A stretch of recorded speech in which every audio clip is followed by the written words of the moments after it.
দর্শক, এই বিষয়ে আরো বিস্তারিত জানাতে শরীয়তপুর থেকে সহকর্মী নুরুল আমিন রবিন আমাদের সাথে যুক্ত হয়েছেন। একের পর এক ডাকাতির ঘটনা এবং যে ঘটনাটি ঘটলো বেশ ভয়াবহ। তারপরে এলাকার আইন শৃঙ্খলা কি অবস্থা?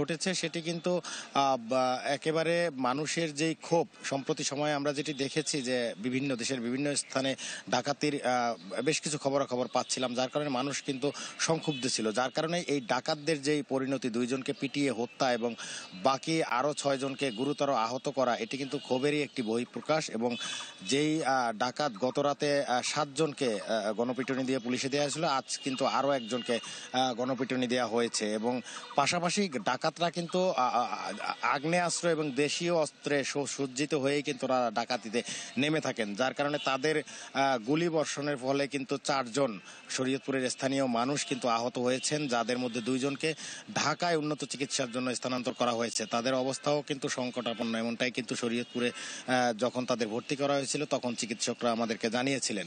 আর ডাকাতি কাজে যে সকল অস্ত্র এখানে ব্যবহার করা হয়েছে, পুলিশের পক্ষ থেকে ইতিমধ্যে 2টি আগ্নেয়াস্ত্র উদ্ধার করা হয়েছে, একটি কাটা রাইফেল এবং একটি শর্টগান। এবং আরও যে সকল অস্ত্র এখানে ডাকাতদের কাছে ছিল বা তারা ব্যবহার করেছে, সেই অস্ত্র উদ্ধারের জন্য কিন্তু পুলিশ মাঠে নেমেছে এবং তারা উদ্ধার অভিযান চালাচ্ছে।